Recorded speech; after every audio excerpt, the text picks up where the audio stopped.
Okay. ఈరోజు మనం మాట్లాడబోయే topic వచ్చేసి అవుట్ ఆఫ్ ది సిలబస్ అనమాట. అంటే చాలా మందికి చాలా రకాలుగా అంటే కన్ఫ్యూజన్ అనమాట. ఏదో ఎవరికో ఏదో సాక్రిఫైస్ చేసినాము, నేను అది చేసినా, నేను ఇది చేసినా అని గొప్పగా చెప్పుకుంటారు కదా. నేను చెప్పడం ఏంటంటే, ఫస్ట్ నుంచి మనం చిన్నప్పుడు కూడా వినే కామన్ డైలాగ్ ఒకటి ఉంటుంది. ఏంటిది? నలుగురిలో మనం మంచి అనిపించుకోవాలా, నలుగురితో మంచి అనిపించుకోవాలని చెప్పి. నలుగురిలో మంచి అనిపించుకోవాలంటే నువ్వు మంచివాడు ఎప్పుడే కావు. ఎందుకంటే నీ యాటిట్యూడ్, నీ క్యారెక్టర్ నువ్వు మంచిగా ఉన్నంత వరకు ఎవరికి 100% నచ్చవు.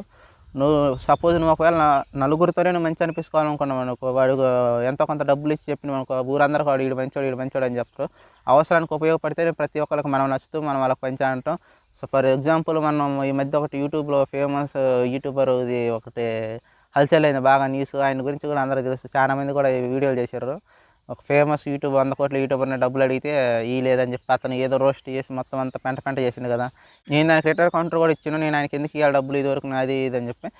నేను అంటే అది అందరూ తెలిసి ఉంటుంది. దాన్ని నేను పర్టికులర్గా చెప్పడానికి కారణం ఏంటంటే, ఒక పక్కనోడికి నువ్వు మంచి అనిపించుకోవాలంటే నువ్వు వాడికి 100% మనీ ఇస్తేనే నువ్వు మంచివాడివి అవుతావు. వాడికి సాయం చేయనప్పుడు 100% నువ్వు అసలు ఎప్పటికీ మంచివాడివి కాదు. నేను చెప్తుంది ఏంటంటే, నలుగురితో మంచి అనిపించుకునే ఉన్న లైఫ్ని హ్యాపీగా లీడ్ చేసి నీ క్యారెక్టర్ నువ్వు ఉంచుకో.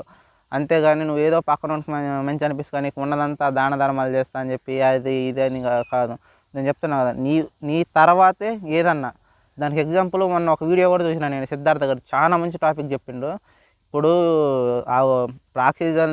ఇప్పుడు ఒక ఆక్సిజన్ సిలిండర్ ఉందనుకో, ఫస్ట్ అది నువ్వు యూజ్ చేసుకున్నాక 10 మందికి నువ్వు 10 మందిని ఎలా కాపాడాలో ఆలోచించు. అంతేగా నీ ఉన్న సిలిండర్ పక్కనోడికి ఇచ్చేసి నువ్వు సంకనాకి పోయే కాడికి ఇది అవివేకం అన్న టైప్లో చెప్పిండు. చాలా బాగుంటుంది డైలాగ్ అది. నేను కూడా దాని గురించి అంటున్నాను అనమాట. ఏంటంటే, ఎప్పుడు చుట్టుపక్కల వాళ్ళ కోసం బతకడం కాదు, నీ గురించి నువ్వు కూడా బతుకు. ఎందుకంటే నాకు కూడా చాలా అంటది సినిమా మొత్తం దమ్మా ఖరాబ్ గజిబిజి లైఫ్లో. ఎందుకంటే వాడు గురించి వీడి గురించి వచ్చి సపోజ్ అంటారు కదా, మనం పక్కన కోసం బతుకుతున్నాం కానీ మన కోసం మనం బతుకుతలేం. బొంగు ముడ్డి కింద కన్నా 30 సంవత్సరాలు వచ్చినా కూడా సగం సంకన అయిపోయింది. మహా అంటే బతికేది మన మిడిల్ క్లాస్లో నార్మల్గా 30 కంటే ఎక్కువ బతకం. నువ్వు ఏం చేయాలనుకుంటున్నావు అది చేసి, ఏం చేయాలనుకుంటున్నావు అది తినేసి హ్యాపీగా లీడ్ చేసి, ఇంకా మహా అంటే 30 సంవత్సరాలు 25 సంవత్సరాలు నీ అదృష్టం బాగాలేకపోతే రేపే సంకన అయిపోవచ్చు. నేను అంటున్నాను, నువ్వు ఉన్న రోజులు హ్యాపీగా ఉండు, హ్యాపీగా తిను. నేను చెప్తున్నా కదా, పక్కనున్న నలుగురు కోసం నీ లైఫ్ నువ్వు సాక్రిఫైస్ చేసుకొని నువ్వంతా దమా ఖరాబ్ చేసుకోకని నేను అంటున్నాను. ఎందుకంటే చాలామంది ఎక్స్పైర్ అంటారు చూసిన వాళ్ళు అనుభవించి వాళ్ళు చెప్పిన షేర్ చేసుకున్న వీడియోలు కానీ చెప్తున్నా. సిద్ధార్థ గారి గురించి కానీ నేను కూడా నా పర్సనల్గా చెప్తున్నా. ఎందుకంటే నువ్వు ఎప్పుడైతే ఒకటి మంచి అనిపించుకోవాలనుకుంటావో, అది సొంత నీ బ్రదర్ కానీ ఎవడన్నా కానీ, నువ్వు వాళ్ళకి అవసరానికి నువ్వు ఉపయోగపడ్డప్పుడేనబ్బా. నీ అవసరానికి ఉపయోగపడలేదనుకో, నువ్వు వాడికి ఎంత చేసినా అంటారు చూసినావా, లాస్ట్లో బొంగు నువ్వు ఆ ఒక్క పర్టికులర్ టైంలో నువ్వు వాడికి ఉపయోగపడలేదని చెప్పి అంత సంకనాకి ఇచ్చేస్తారు ప్రతి ఒక్కళ్ళు. ఎందుకంటే చెప్పినా కదా, మంచి అనేది నువ్వు వాడికి అవసరానికి ఉపయోగపడ్డప్పుడే నువ్వు మంచివాడివి. నీ క్యారెక్టర్తో నీకు ఎవరికి ఏం సంబంధం లేదు. వాళ్ళ వాళ్ళ అవసరాలను బట్టి మనల్ని జడ్జ్ చేస్తుంటారు అనమాట. నేను అదే చెప్తాను నీకు, నువ్వు మంచి అనిపించుకోవాలనుకుంటే నీ క్యారెక్టర్ నీలో ఉంటే చాలు. చుట్టుపక్కల నలుగురు కోసం ఏదో నీ టైం వేస్ట్ చేసుకొని నువ్వు ఏదేదో చేసి అదే అంటున్నావు కదా. జీవితం చాలా స్పీడ్గా గడిచిపోద్ది కాదు. రోజుకి 24 గంటలు ఉంటాయి మన లైఫ్లో. తెల్లారిది పోతుంటుంది, ఆల్రెడీ పోయింది సగం జీవితం. 30 సంవత్సరాలు వచ్చేసరికి అందరికీ. ఇప్పుడు అంటున్నా, ఇప్పుడు వచ్చేదానికోసం కూడా మీకోసం మీరు బతకండి, నలుగురు కోసమని కాదు. నువ్వేంటో నీకు తెలుసు. నువ్వు నీలా ఉన్నప్పుడు నువ్వు 100% ఎవరికి నచ్చవు. ఎందుకంటే చెప్తున్నా కదా, నువ్వు వాడికి అవసరానికి ఉపయోగపడ్డప్పుడు మాత్రమే నువ్వు వాడికి మంచివాడు. సొంత బ్రదర్ అయినా కానీ ఎవరన్నా కానీ, నువ్వు సంపాదించినప్పుడే నీకు వాల్యూ ఉంటుందో, లేకుంటే నీకు పొంగు కూడా వాల్యూ ఉండదు. దానికి కూడా చెప్తున్నా, నువ్వు సంపాదించడం కూడా నీకు తెలియాలా. నువ్వు మంచి అంటే నేను నా ఇష్టం వచ్చినట్టు ఉంటా అని చెప్పి తిరగడం కాదు. నీ లైఫ్ నువ్వు మంచిగా లీడ్ చేసుకోవాలంటే హ్యాపీగా తిను, మంచిగా ఉండు, జాబ్ ఏదో ఒకటి చెయ్యి, ఉన్న కొద్ది రోజులు హ్యాపీగా ఎంజాయ్ చేయి, టైం వచ్చినప్పుడు వెళ్ళిపో. అంతేగాని నలుగురు కోసం బతకట, నలుగురు కోసం చేస్తా అని చెప్పి జీవితాన్ని నాకిచ్చుకోవద్దని నా పర్సనల్ ఒపీనియన్గా. మీరు చాలా వరకు పోయి వీడియోస్ సిద్ధార్థ గారి కూడా చాలా చూడండి, చాలా బాగుంటాయని. అప్పుడప్పుడు షార్ట్స్ నేను చూస్తుంటా. ఎందుకంటే నాకు తెలిసినంత నా ఎక్స్పీరియన్స్ బట్టి నేను ఇదే అనుకుంటున్నా. ఎందుకని చెప్పినా కదా, నలుగురు కోసం అసలు బతకడం అనేది అసలు శుద్ధ వేస్ట్ అసలు. చెప్తున్నా కదా, ఎందుకంటే నీకాడ డబ్బు ఉన్నప్పుడు, నీ ఫ్యామిలీకి నువ్వు 100% వాళ్ళ అవసరాలు ఉన్నప్పుడు నువ్వు వాళ్ళకి సాయం చెయ్యాలా. ఎందుకంటే నీకాడ డబ్బు ఉంది కాబట్టి నువ్వు చేయాలి. నీకాడ ఏది లేనప్పుడు బొంగు నువ్వు చేయలేనప్పుడు వాళ్ళు నిన్ను ఎట్లా చేస్తారో నాకు ఆటోమేటిక్గా తెలుసు. ఎందుకంటే మనం ఎంత చేసినా వాళ్ళకి అది అవసరం లేదు. లాస్ట్లో ఇప్పుడు అడిగిన ఒక చిన్న ప్రాబ్లంకు మనం సాల్వ్ చేయలేకపోయినాం అనుకో, మన సిచ్యువేషన్ ఎలా ఉందనేది వాళ్ళకి అవసరం లేదబ్బా. వాళ్ళ సిచ్యువేషన్కి మనం కనెక్ట్ అయినవా లేదన్నదే వాళ్ళకి మెయిన్ ఇంపార్టెంట్. అక్కడ ఏమన్నా జరిగి ఉండొచ్చు, ఏదన్నా ఉండొచ్చు అని మనం అందరం మనలాగా ఆలోచించరు కదా. అదే చెప్తారా నేను. మీకు నచ్చినట్టు మీరు ఉండండి. పక్కనోడి కోసం, ఎవడి కోసం మీరు లైఫ్‌ని సాక్రిఫైస్ చేసుకోకండి. నేననేది ఏందంటే ఉన్నా కూడా దాచిపెట్టుకోమని కాదు. నువ్వు వాళ్ళకి హెల్ప్ చేసే స్థితిలో ఉన్నప్పుడు 100% చెయ్యి. నీకు అలా లేనప్పుడు నువ్వు మూసుకొని నీ లైఫ్‌ని నువ్వు హ్యాపీగా లీడ్ చేసుకో.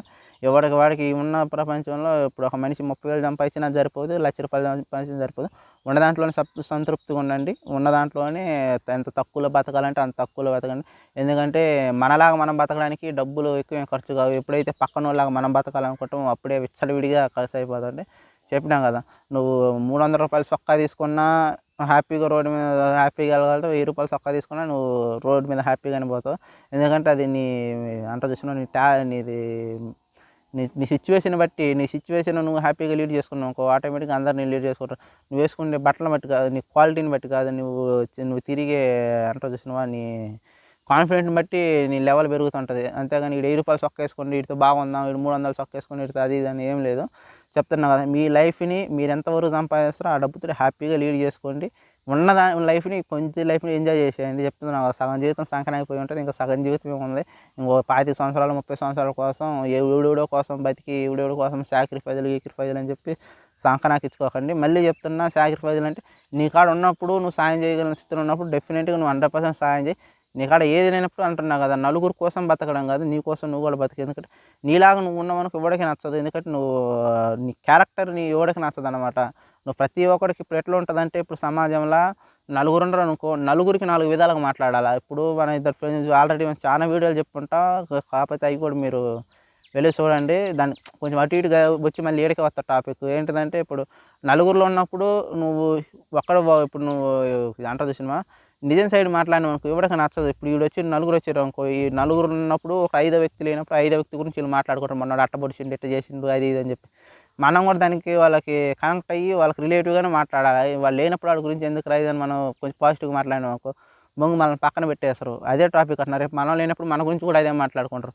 ఆ క్యారెక్టర్ మనది కానప్పుడు మనం అది ఇది అని చెప్పి వాళ్ళకి ఏదన్నా చెప్పినప్పుడు చెప్పినా కదా నలుగురికి మనం నచ్చం. అది ఎవడికి నచ్చదు. ఎందుకంటే పాజిటివ్ వ్యక్తులు అందరూ కావాలంటారు కానీ పాజిటివ్‌గా ఉన్నోడిని ఎవడు యాక్సెప్ట్ చేయలేరు. ఎందుకంటే నలుగురు ఉన్నప్పుడు ఒకడి గురించి లేని వ్యక్తి గురించి తిట్టుకోవాలా, వాడి గురించి అది ఇది అని చెప్పి సంకనాకించుకోవాలా. మనకు కావాల్సిందంటే మన బ్రెయిన్ పాజిటివ్ కన్నా కూడా నెగిటివిటీని ఎక్కువ యాక్సెప్ట్ చేస్తూ ఉంటుంది చాలా వరకు. అది మన హ్యూమన్ నేచర్‌లో ఉన్నది. అది మనకి తెలిసినంత వరకు అయితే. నేను చెప్తుంది ఏంటంటే వీడియోలో అంతా అటు దేనికొచ్చి ఇటు దేనికొచ్చి చెప్పింది ఏంటంటే ఏమి లేదబ్బా నీలాగా నువ్వు ఉండు. సగం జీవితం సంకన అయిపోయింది. ఎవడి కోసం ఇంకో సగం జీవితం సంకనాకించుకో. హ్యాపీగా నీకు వచ్చిన జీవితంలో 10,000, 20,000, 30,000 హ్యాపీగా లీడ్ చేయి. 5,000తో నువ్వు హాయిగా బతకొచ్చు. సొంత ఇల్లు నువ్వు గుడిసేసుకునే ఉండొచ్చు. ఉన్నన్ని రోజులు నువ్వు ఎన్ని రోజులు ఉండగలుగుతావో అన్ని రోజులు సంతృప్తిగా ఉండు. పోయే రోజు వస్తే నువ్వు పోవాలా, నేను పోవాలా, అందరం పోవాలా. ఓకే ఈ రోజుకి ఈ వీడియోకి ఎంత మాత్రం మళ్ళీ వీడియోలో కలుసుకుందాం. అంతవరకు బాయ్.